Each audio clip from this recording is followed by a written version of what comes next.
লম্বা সময়ের জন্য জাতীয় দল থেকে বাদ পড়লেন মেহেদী হাসান মিরাজ, যাকে ভক্তরা ক্যাপ্টেন হিসেবে চেয়েছিলেন। তিনি দল থেকেই বাদ পড়লেন। প্রধান নির্বাচক গাজী আশরাফ হোসেন লিপুর মতে মিরাজ গুরুত্বপূর্ণ ক্রিকেটার। শুধু তাই নয়, দল ঘোষণার সংবাদ সম্মেলনেও মিরাজের প্রশংসাই ঝরেছে লিপুর কণ্ঠে। তবুও মিরাজের কেনই বা দলে জায়গা হয়নি। Miraz is a very important বলি, ভ্যালুয়েবল বলি আমাদের জাতীয় দলের জন্য। স্পেশালি আমি বলবো টেস্ট ম্যাচ অ্যান্ড ওয়ান ডেতে অনেক ভ্যালুয়েবল, এবং ওয়ার্ল্ড র্যাঙ্কিংয়ে তার প্রতিফলন হচ্ছে, শুধু জাতীয় দলে না।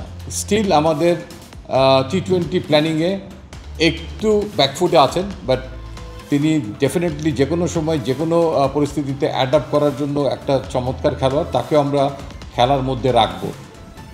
মূলত বোলিং পারফরমেন্সের জন্যই মিরাজ দলে জায়গা পাননি। একটা তথ্য জানাতে চাই, সবশেষ 10 টি-20 ইনিংসে মিরাজ একবারের বেশি 4 ওভার বোলিং করতে পারেননি। পঞ্চম বোলার হিসেবে ক্যাপ্টেন মিরাজের ওপর ভরসা করতে পারেনি, যে কারণে মিরাজের দল থেকে বাদ পড়া। ইতিপূর্বে ওয়ার্ল্ড কাপে আপনারা দেখবেন যে আমরা ওই সময় একটু পিছিয়ে কিন্তু রেখেছিলাম মিরাজকে, কারণ একটা খেলোয়াড় যদি ইনজোর্ড হয়ে যায় 3টা ফরম্যাটের জন্য সে পিছিয়ে পড়ে।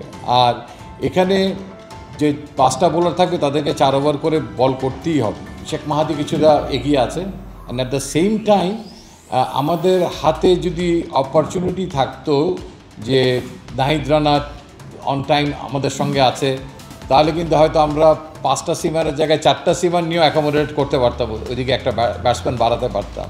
সেই সুযোগটা আমাদের কাছে ছিল না।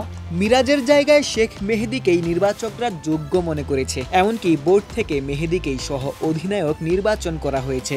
এটা আমরা সবাই জানি যে শেখ মেহেদী কিন্তু টি-20 ফর্মেটে কিন্তু kind of an automatic choice, regular player কিন্তু, এবং ওর যে অভিজ্ঞতা আছে, ওর যে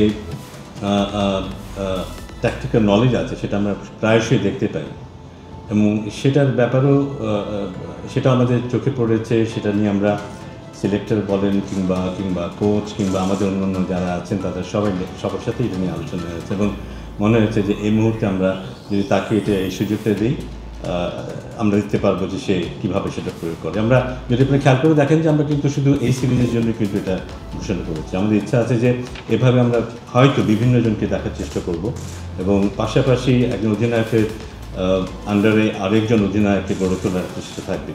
আপাতত টেস্ট আর ওয়ানডে খেলবেন মেহেদী হাসান মিরাজ। বিপিএল কিংবা এনসিএল টি-20 ছাড়া মিরাজের নিজেকে প্রমাণের সুযোগও নেই। আর তাই বলাই যায়, লম্বা সময়ের জন্যই টি-20 দল থেকে বাদ পড়েছেন মেহেদী হাসান মিরাজ। দেখার বিষয়, সামনে যখন সুযোগ আসে মিরাজ নিজেকে প্রমাণ করতে পারেন কিনা, জাতীয় দলে ফিরতে পারেন কিনা।